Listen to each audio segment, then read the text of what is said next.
Hello everyone, आज मैं आप सभी के साथ दो ऐसे टॉपिक्स डिस्कस करूंगी जो हर बिगिनर ट्रेडर के लिए यूजफुल है। टॉपिक्स है सपोर्ट और रेजिस्टेंस। ये दो ऐसे बेसिक टॉपिक्स है जिसके बिना ट्रेडिंग पॉसिबल नहीं है। तो आज का पहला टॉपिक है सपोर्ट लाइन। सपोर्ट लाइन की जरूरत ट्रेडिंग में क्यों है, चलिए जानते हैं। तो पहले ये समझ लेते हैं कि सपोर्ट क्या है। सपोर्ट एक लेवल है और ये लेवल के नीचे कोई भी स्टॉक गिरता नहीं है। लेवल एक लाइन है जो स्टॉक्स को सपोर्ट देता है नीचे ना गिरने से, क्योंकि इस लेवल पे स्टॉक की डिमांड इतनी बढ़ जाती है कि वो लेवल उस स्टॉक के प्राइस को नीचे गिरने नहीं देता। सपोर्ट या तो एक सिंगल प्राइस लेवल हो सकता है या फिर एक जोन। तो अब समझते हैं एक जोन का क्या मतलब है। जोन दो लाइंस होते हैं जिसके बीच में मार्केट फंसी रहती है। ये जोन 20 पॉइंट, 30 पॉइंट या फिर 40 पॉइंट का भी हो सकता है।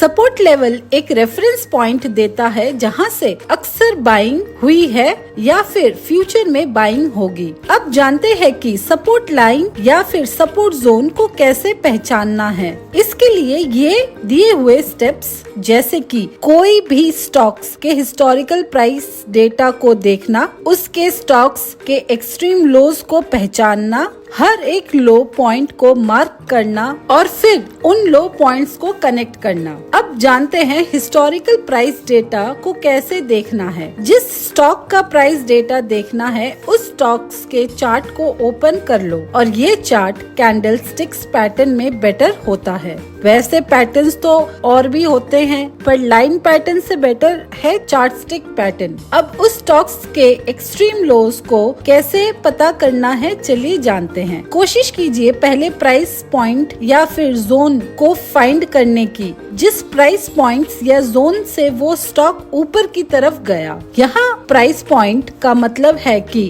कहाँ से एक शार्प रिवर्सल प्राइस में देखा गया है, और प्राइस जोन का मतलब ऐसे दो लाइंस जिसके बीच प्राइस फंस गया एक बड़े से डाउन मूव या फिर अप मूव के बाद। जैसे कि इस चार्ट में है, नीचे वाली लाइन प्राइस पॉइंट है और ऊपर वाली दो लाइन प्राइस जोन है, और ये जोन एक अपवर्ड मूवमेंट के बाद बना है। मतलब अब इस लेवल पे आकर प्राइस फंस गया और ये कंफ्यूज है कि ऊपर जाए या नीचे आए। अब जानते हैं कि पॉइंट को कैसे मार्क करना है। जब आप स्टॉक आइडेंटिफाई कर लेते हैं और उसके एक्सट्रीम लो पॉइंट्स को भी, तब आप उन एक्सट्रीम लो पॉइंट्स को सर्कल कर लीजिए। याद रखें कि एटलीस्ट 3 से ज्यादा पॉइंट्स होने चाहिए। ऐसा नहीं कि एक या फिर 2 पॉइंट को एक्सट्रीम लो समझकर मार्क कर दे, फिर वो गलत हो जाएगा। अब यहाँ से इन पॉइंट्स को कैसे कनेक्ट करें। जो लो पॉइंट्स को सर्कल किया है उन लो को जोड़ ले, और याद रखें कि जरूरी नहीं कि सिंगल प्राइस लाइन ही हो, मल्टीपल प्राइस लाइन या फिर प्राइस जोन बन सकता है।